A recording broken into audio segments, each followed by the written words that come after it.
When you're going through hell and everything is going against you, the easiest thing in the world to do is to start thinking negative. It's easy to go through life holding on to things that are weighing us down. Guilt, resentment, doubt, worry. The problem is when we allow these things in, they're taking up space for the good things that should be there. Imagine your life is like a container. You were created to be filled with joy, peace, confidence, creativity. But if you allow worry in, it pushes out the peace. There's not space for both. You can't go above 100%. You have a limited amount of room. If you allow guilt to take up space, that's space that you don't have for the confidence you need. Most people will let their present physical results control their way of thinking. They're emotionally involved in it. They think it's an accident that the same results keep reoccurring. That's no accident. If you've got a financial problem, if you've got a cash flow problem, if you've got a marital problem, that's what most people concentrate on. If a doctor takes a photograph of your body and then tells you you're sick and shows you you're sick, what's the person concentrate on? Sickness. What's the photograph prove? The photograph proves that the person has been concentrating on something wrong to move their body into that vibration. What should they do? They should ask for help. Where does it come from? There's only one source, and they see perfect health, or they see prosperity. But the cynics don't believe this. And it's a strange thing, the cynics don't get results either. Quit letting your present results control your thinking. Don't let life change your name. Don't let it change your name. Don't you be nasty just because they're nasty. Don't you be hateful just because they're hateful. Don't you be vengeful just because they're vengeful. Don't lose yourself in your situation. Don't let your situation eat up yourself. You've got to get grounded. You've got to train your mind to serve you. Meditation is one of the ways in which you can do that. Reading is one of the ways that you can do that. Listening to music is one of the ways that you can do that. Exercise is one of the ways in which you can do that. Things that you can do to still your mind, to clear your thoughts so you can think. Change the way you see yourself and begin to tend to the personal details. If you trust yourself, if you believe and don't doubt in everything in you, you can do it. You can do it. When you say a situation, a person is hopeless, you're slamming the door in the face of God. There's no guarantee that because somebody is now down on their luck, they can never come back. Who can guarantee that you can't make, that you can't have your dream? All we need to do is we look at our dreams. As we get ready to hit the floor, I'm blessed and highly favored. Don't let circumstances turn you around. Don't let hard times turn you around. Whatever you're experiencing, you know that this too shall pass. That you have the ability to make it happen. Why? You got a sense of entitlement. I deserve this, and whatever I have to do, I'm willing to step up and to face life and grab it in a collar and say, give it up, because it's mine.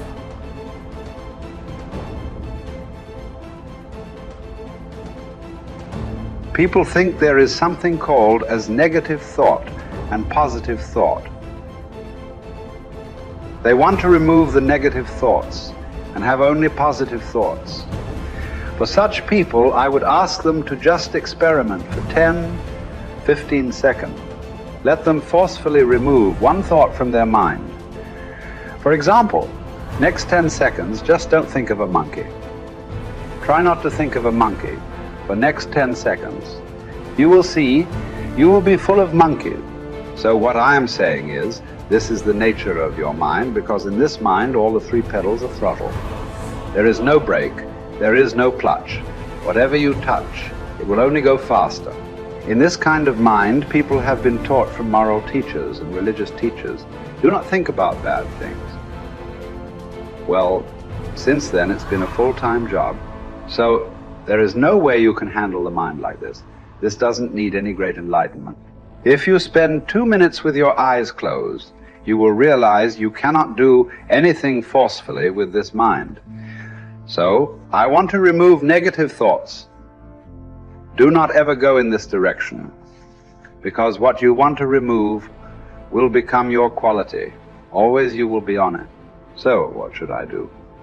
The thing is this: without understanding the fundamental mechanism of this mind, because our mind Human mind is the most sophisticated computer on the planet. Even all the supercomputers have come out of this.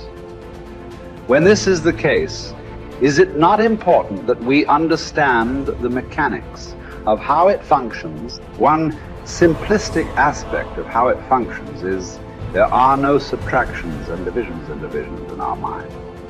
There is only addition and multiplication. If you try to do something with it, it will say one more. If you try hard, it will multiply into many more. In this mind, you don't try to identify what is positive, what is negative, and try to remove it. First of all, one needs to understand this mind of yours. This body of yours is supposed to serve you. The life that you are is important. Body and mind are vehicles that must serve us. If you sit in a vehicle, it must go where you want to go.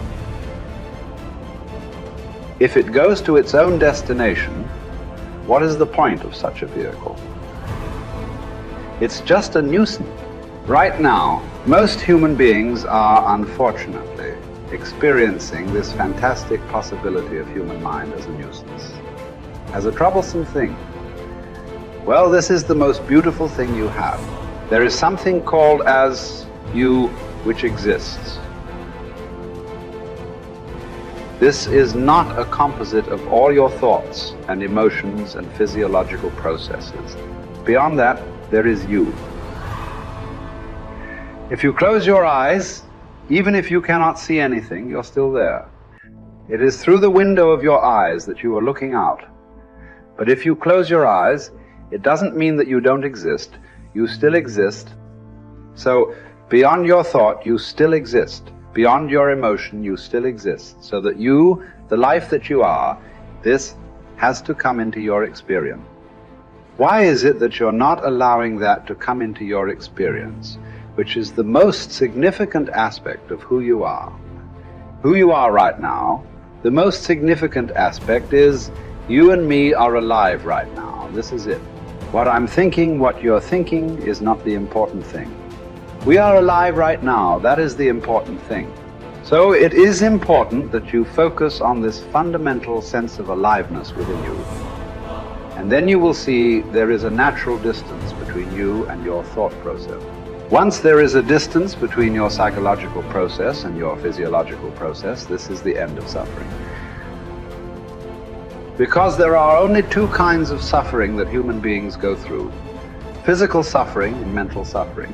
Once you create a little space between you and your mind, between you and your body, this is the end of suffering. This is something every human being has to experience and know, otherwise thinking, I will just remove negative thoughts and I will have positive thought. All the best, it's not going to work. 100% it's not going to work, because nobody can remove it. They can avoid it for some time. So when negative thoughts come, you say whatever you want, but this is just avoiding, it's not gone. The moment you stop that, it will pop back with great force. Otherwise, it will come back in your dreams.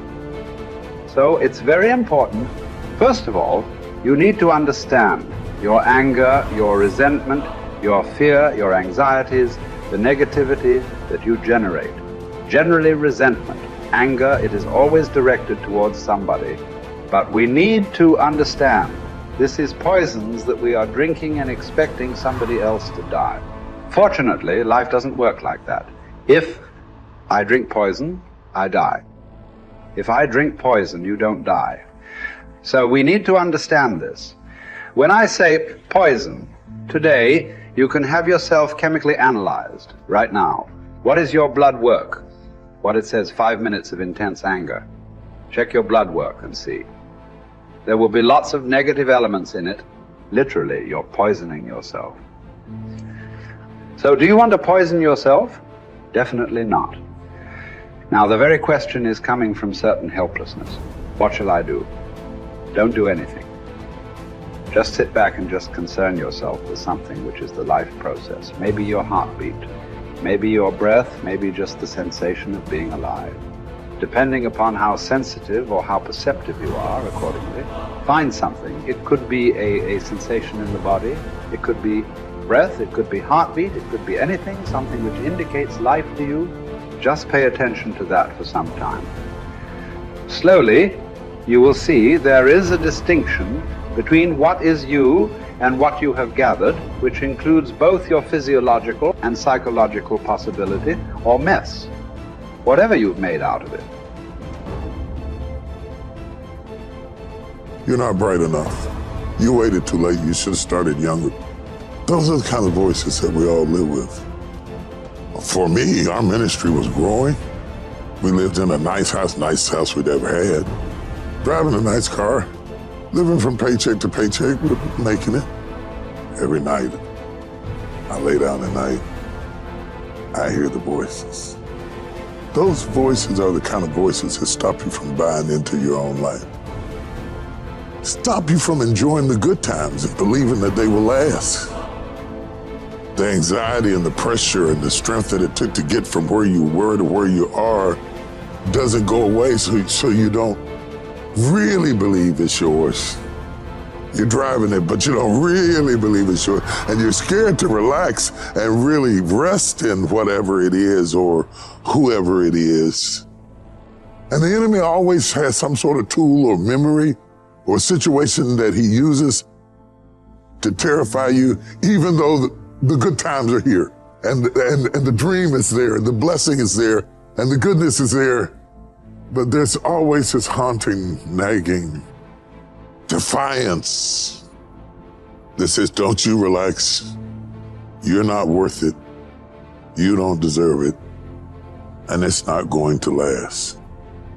Resting in what God has done is often more difficult than receiving what God has done. To rest in it, to believe that it will last, to believe that you will last, that love will last, that life will last, that good times will come, that things will be better. It's difficult because of the voices. And you are what you eat, and the voices are the food that feeds your faith or fear. You see those voices that say what you can't do, what you can't have, what you can't be, what's not gonna last, what's not gonna work, is how the enemy pulverizes the promises of God in your life. And it takes word to combat word. That's why when Jesus was in the wilderness and Satan was throwing word at him, he was throwing word back. And what we have to do is put word on word. I'm blessed.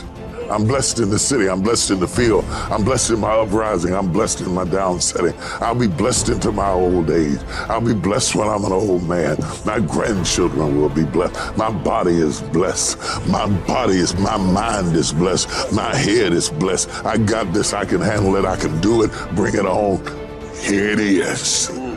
That kind of talk, saying that to yourself, drives back the other voices of negativity that we all have creep up behind us and tell us that we're not capable and we're not competent and we're not gifted enough and we're not good enough or we waited too late or God is punishing us.